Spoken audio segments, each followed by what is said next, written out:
おはいえなし。この動画は名調を始めて1ヶ月、もっと言うとガチャゲー始めて1ヶ月の私がキャラ育成について勉強したことを同じ超初心者向けに整理して共有する動画です。先日の動画でキャラ育成の方法を全てご説明しましたが、唯一ざっくりで済ませちゃったのがこの音階。大事な要素であるにもかかわらずちょっと複雑であることを理由に後回しにしちゃったので、今日はこの解説です。音階って何？データドックレベルって何？ってところから名調で屈指の沼作業である音階厳選のやり方をマスターするまでご紹介します。1点宣伝。現在名調超初心者向けのシリーズ動画を制作中で、そもそも名調知らねって人向けに私が名調にハマる経緯をご紹介した感想動画を、一歩進んで名調を始めたばかりの人向けにスタートアップ動画やキャラ育成解説動画を作成済みです。この動画はそのスタートアップ動画を見てメインクエはクリア済み、音階以外の育成手段はまあわかるぐらいの方向けに作っていますので、そもそもそこからな人は概要欄の動画から参照ください。今後も超初心者向け動画作っていきますので、お見逃しのないようチャンネル登録お願いします。宣伝以上です。それでは早速本編どうぞ。家なしララチャンネル。まずは音階システムについておさらい。音階システムとは倒した敵を音階として装備することができて、それによりキャラのパラメータを上げたり、敵ごとのスキル、いわゆる音階スキルが使えるようになるというシステムです。装備スロットが1人当たり5つありますが、一番上は特別なスロットで、ここに装備した音階だけ対応する音階スキルを使えるようになります。各音階には装備コストが設定されていて、初期値だと総コスト10まで装備が可能です。音階は音階で武器と同じくレベルみたいな概念があり、さらに同じ音階でも上昇するパラメータがHP だったり攻撃力だったりと変動します。というわけで総コストの範囲内でキャラに合った音階を装備してレベルを上げ、キャラに合ったパラメータを上げようっていうのがゴールです。そのために踏むのは全3ステップ。1つ目、データドックレベルを上げる。2つ目、キャラごとの最適な音階を把握する。3つ目、音階厳選をして良い音階を装備する。この3ステップです。データドックレベルというのは名が体を表していないので分かりにくいんですが、要は音階を吸収する機能に関するレベルです。このレベルが高ければ高いほど音階そのものが出る確率が上がったり、その中でも良い音階が出る確率が上がります。いい音階って何？例えばフルールドリス倒したら吸収できる音階はフルールドリスだけなんじゃないのと思うかもですが、こちらをご覧ください。同じフルールドリスなのに星5、星4、星3がありますね。武器と違い音階は同じやつでもレアリティが分かれており、当然レアリティが高いほど装備した時のステータス上昇値も高く、かといって星5の装備コストは星4の装備コストよりも大きいとかもなく、星5が星4よりもシンプルに上位互換。じゃあ星5装備しどくじゃねえか。そうなんですが、メニューのデータドックから遷移し、例えばデータドックレベル7の画面を見てみましょう。吸収可能な最高品質星3とありますね。これはフルールドリスを倒しても星3の音階が 80%、星2の音階が 20% しか出ず、星4以上は今のレベルだと絶対出ないよということになります。で、星5がいつ出るようになるかというと、ご覧の通りデータドックレベル15です。というわけで強い音階、つまり星5の音階を装備したいのであれば、まずはデータドックレベルを15まで上げるのが目標になります。画面を見せちゃったので、それ以外の項目についてもついでに説明しちゃうんですけれども、まずこの基礎吸収成功率というのは誤解を招く名前ですが、要は音階が出る確率。その辺の敵を倒せば 15% の確率で音階出しますということです。実際は毎回完全にこの確率ではなく、何回か連続で音階が出ないと規定回数で必ず音階が出るようになる救済仕様があるんですが、細かい話なので割愛。次にこの吸収成功率強化効果、これは週に15回だけ怒涛級と津波級の敵の音階ドロップ率が 15% ではなく 40% に上がりますという意味です。怒涛級とかなんやねんと思うかもですが、そもそも敵にはグレードが高い順に津波級、怒涛級、巨浪級、水風級の4グレードがあります。津波級は戦火副将で戦える大ボス、怒涛級は強敵討伐で戦えるボスと対応しています。これらのボスは倒すの大変だろうから、週に15回だけは音階のドロップ率上げてやるよっていう運営の計らいです。なおこの15回というのは、例えば津波級であるフルールドリスの音階が無事出た時にマイナス1回されるのではなく、フルールドリスを倒し 15% から 40% に抽選確率が上がった瞬間にマイナス1回されます。極端な話 60% を引き続けて15回連続で音階がドロップしなかったとしても、週15回の確率アップボーナスは消滅するし、音階ドロップ後にそれを吸収しなかったとしても回数は減っているので注意しましょう。吸収可能な最高品質は今言った通りで、コスト上限は音階を装備できる総コストのことです。以上を踏まえ、じゃあどこまでデータドックレベルを上げた方が良いかというと、さっき言った通り星5が吸収できるようになるレベル15はマスト。しかしレベル15ではボス級の敵を倒しても 60% の確率でしか音階を落とさず、さらにそこから星5が出る確率は 30%。ということは星5の音階を落とす確率は 18%。さらに詳細は後ほど説明しますが、音階厳選という言葉の通り 18% をくぐり抜けてからさらに良いステータスを持っている音階の選別作業が始まります。というわけでレベル15はマストとして可能であればレベル21を目指したいところです。ここまでいくと週に15回、津波級と怒涛級なら 100% 星5をドロップするので、音階厳選を最も効率よく行えるようになります。ちなみに今さも音階厳選をする前提で喋っちゃってますが、別にそこまでいかずともいい感じの音階が装備できればいいんだけどというモチベーションの人もいると思うので、そういう人はレベル15を目標にしていきましょう。データドックレベルの上げ方はシンプルで、音階を吸収すればするほど経験値がたまります。同じ音階を吸収しても経験値はたまりませんが、同じ音階でもより高いレアリティの音階を吸収すれば経験値はたまります。例えばこの雪の妖精という音階、これはメニューのデータドックから見られる音階図鑑ですけれども、右側に星ごとの獲得経験値が書いてあります。星2を獲得したら10ポイント、星3を獲得したら星2の10ポイントに加えてさらに10ポイント、計20ポイントという見方です。極端な話、最初から星5を獲得すれば55ポイント手に入るのでバカうまいんですけれども、さっき言った通り最初はどうあがいても星2だか星3までしか吸収できないので、まずは片っ端から星2でも星3でもいいから音階を吸収しまくってデータドックレベルが上がり、星4や星5を吸収できるようになったら、再度同じ敵でもいいから音階を吸収するという流れでレベル上げを行うことになります。吸収したことない敵も右下の追跡ボタンから位置が特定できるので、成功法としては吸収したことがない敵の位置を確認し、そこへ飛んで敵を倒して音階を吸収する、これを繰り返すことになるんですけれども、今までの私の動画を参考にしてきた方は私と同様、おそらく道中の音階吸収をめちゃくちゃおろそかにしてたと思うので、とりあえず各地片っ端から探索して目についた敵を片っ端から倒すという方法が一番手軽かもしれません。またマルチプレイをしても音階吸収は可能です。いわゆるレベルシンク的な仕組みもないので、レベル90なり貫突なり強いキャラを持った人が協力してくれるなら、その人が敵をボッコボコにしてくれるので、データドックレベル上げの効率も飛躍的に高まるはずです。つてがあるなら頼りましょう。なお空ランクが一定以上ないとデータドックレベルが規定レベル以上上げられなくなってしまいます。データドックレベル15のためには空ランクが4、データドックレベル21のためには空ランクが5必要なので、空ランクが足りてない場合はおとなしく空ランクから上げましょう。ちなみに私のようなアホはいないと思いますが、念のための共有で、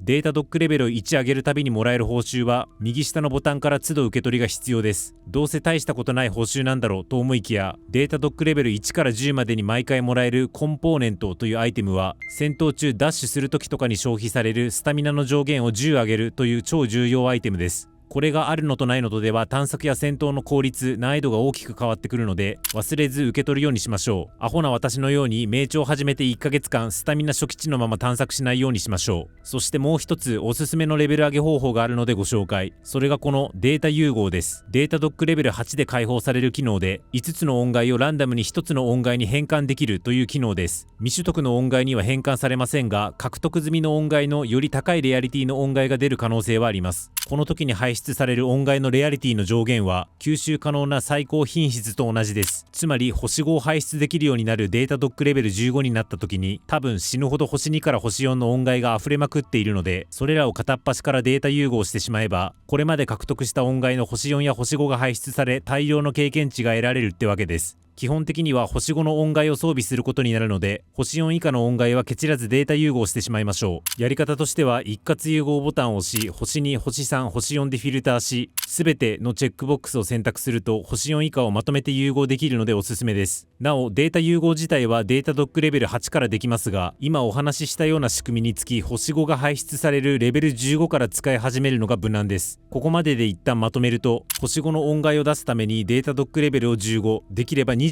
以上にしよう。未知の音階を、あるいは基地でもより高レアリティの音階を吸収してレベルを上げよう。データドックレベルの報酬は必ず都度受け取るようにしよう。レベル15になったら星4以下の音階を片っ端からデータ融合して一気にレベルを上げよう。こんなところです。データドックレベル上げは以上で、データドックレベルが15になり星5の音階が出せるようになったところで、続いてキャラごとに最適な音階の選び方について解説します。結論から言うと攻略サイトに書いてあります。見方なんですが、カルテジアの場合装備スロットの一番上にセットするメイン音階のおすすめはフルールドリスで、上からコスト4、4、1、1、1の音階がおすすめ。このステータスを上昇させる音階がおすすめ、かつグロリアスウィンドの音階で統一させるのがおすすめと言っています。意味わからんってのも含まれると思うので順番に解説します。ここのコストはさっき言ったやつです。コスト4なら津波級か怒涛級ですね。で、このステータスは前回の動画でも紹介したこれです。この音階を装備した時に上がるステータスのことです。カルテジアならメインステータスはクリティカルと攻撃力、それとクリティカルダメージと攻撃力を上げるコスト4の音階を装備した方がいいよということです。ちなみにちょっと細かいんですけれども、ステータスの補足でクリティカルはクリティカルの発生率、クリティカルダメージはその名の通りクリティカルが発生した時のダメージ量のことです。それと個別キャラの話にも踏み込んでしまうんですけれども、カルテジアは HP の値をもとに攻撃力が決まる若干特殊なキャラであり、攻撃力のステータス自体は完全に無意味なステータスだったはずなのに、なぜ攻撃力を上げる音階装備を推奨してくるのと知ってる人なら思うかもしれませんが、それはコスト4の音階のメインステータスの2つ目は絶対に攻撃力だからです。ステータスとしては意味ないけど他に選択肢がないのでこの推奨になっているということです。そしてこの右側のグロリアスウィンドって何かというと、グロリアスウィンドというのはハーモニーというカテゴリーの一つです。すべての音階は必ず一つのハーモニーに属していて、ハーモニー図鑑から確認可能です。例えばフルールドリスならグロリアスウィンドに属しています。ただし同じフルールドリスでも別のハーモニーに属している場合もあるので注意。自分が持っている音階がどのハーモニーに所属しているかは音階の装備画面から確認可能です。で、この同一ハーモニーの音階を装備するとハーモニーごとに定められたボーナスが発生します。例えばグロリアスウィンド持ちの音階を2体以上装備すると起動属性のダメージが 10% 上がり、5体、つまり全スロット装備するとめっちゃいいボーナスが得られるって感じです。で、攻略サイトではグロリアスウィンド持ち5体で固めとけと言っています。まあハーモニーごとにそんなボーナスがあるなら同じハーモニーで固めとけって感じですよね。以上を踏まえて改めてハーモニーを見てみると、おすすめされているグロリアスウィンドには4コストのやつが2種類いて、1コストのやつが6種類いるので4コスから2つ、1コスから4つ選びます。同名の音階を装備するとハーモニーのボーナスが得られなくなるので、4コスは必然的にこの2体を選ぶことになります。ここまで決まればあとはその音階を借りまくるのみです。例えばフルールドリスの場合、片っ端から倒しては片っ端から音階を吸収し、ハーモニーがグロリアスウィンドかつメインステータスの1つ目がクリティカルであるフルールドリスが出るまで頑張ります。ちなみにこのメインステータスの1つ目は発信機という消費アイテムで変更可能です。データドックレベル21で開放されるデータ再構築というメニューから変更します。発信機は結構貴重なアイテムで各種イベントから入手できるほか、余波サンゴか斬新サンゴから交換可能です。ただし余波サンゴを使ってしまうのは非常にもったいないので非推奨。斬新サンゴは基本的にガチャ石と優先的に交換するもので、ガチャ石を交換しきった後なら発信機と交換するのもなくはないんですけれども、一定期間ごとに再びガチャ石と交換できるようになるため、その時用に斬新サンゴを取っておきたく私は交換していません。というわけで発信機があれば積極的に使って良いと思うんですけれども、そもそもそんなに充実して持っていないはずなので意識することはそこまでないと思います。それと音階集めに際してもう一つ参考情報、酢豚という食事は音階のドロップ率が 50% アップする強力な効果を持ちます。酢豚を作るには風闇の鈴を30個収集し、レシピを入手した後必要な材料を揃えて作る必要があります。食材の一つ特級香油が1万シェルコインと若干高めなのと、ドロップ率 50% アップといえば聞こえはいいんですけれども、さっきちらっと言った通り数体連続で音階をドロップしないと次確定でドロップする天井システムがあるため、実質的な効果は 50% ほど高くはありませんが、そうは言っても音階厳選の効率が上がるアイテムなので可能であれば準備しましょう。ちなみに特級香油は週に5個しか買えないので、音階厳選してやるわと腕まくっているのであれば今のうちに確保しておきましょう。さて無事目当ての音階を入手できたらこれで音階厳選完了ではなく、この作業は音階厳選の触りの部分でしかありません。ここから音階のレベルを上げるとともにチューニングによりサブステータスをつけに行きます。多分実物を見た方が早いので先に説明します。武器と同様音階もレベル上げができるので音階育成素材を使ってレベル上げをします。音階育成素材は無音相当、通称無音区から入手可能で、メニューによってハーモニーに応じた音階が手に入ります。今回グロリアスウィンドのハーモニーを持つ1コスの音階も欲しいので、音階育成素材集めついでにグロリアスウィンドのハーモニーが得られるメニューをちゃんと選んでおきましょう。ただし無音区では一度入手済みの音階しか手に入らないので、一回フィールドでグロリアスウィンドの音階たちを入手してから無音区を使った方が良いと思います。ちなみに前回の動画で言い忘れましたが、マイバージョンにつき1週間報酬が2倍になるキャンペーンが開催されています。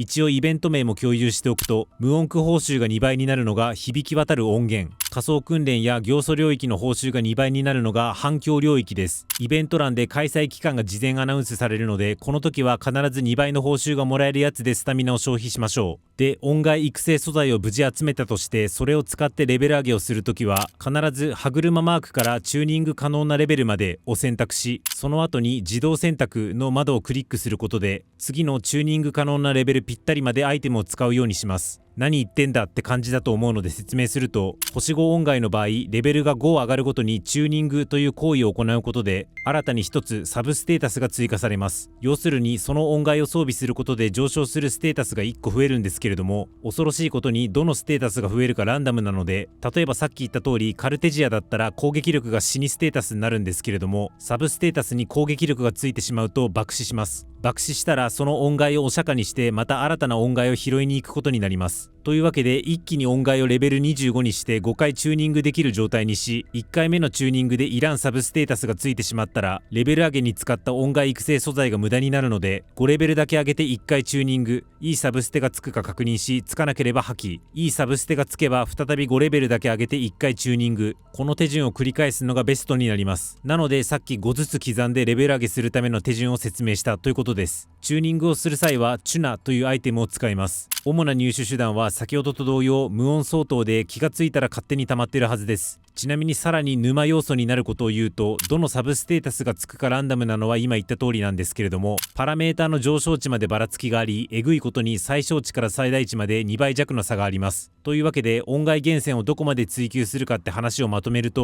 まずそのキャラに適切なメインステータスとハーモニーを弾けるか、弾けたとして次にそのキャラに適切なサブステータスを弾けるか、弾けたとしてそのサブステータスの上昇値は高いか、音階源泉はこれらをどこまで突き詰めるかという話になってきます。ちなみにこの動画投稿時点の私の音階はこんな感じ。さすがにハーモニーは合わせていますが、まだあんまりレベル上げきってないし、レベル上げした4体もサブステータスの源泉は一切していません。ただそれですら HP が2倍以上に増加しています。それだけ音階の強化は超大事ということです。とはいえ高難易度コンテンツをクリアするとか目的を立ててから厳選しないとただの数字遊びなので、自身の熱意に応じてほどほどに付き合いましょう。こんなところですね。推しのキャラを思う存分強くしましょう。動画以上です。家なしならは限られた時間で名著を最大限楽しむためのコンテンツを提供しています。今後作成する超初心者向け動画もお見逃しのないようチャンネル登録よろしくお願いいたします。動画作成次第 X でも速報するのでそちらのフォローもよろしくお願いします。また表では言いにくい裏話をメンバーシップで話していますのでそちらも何卒おついえなし。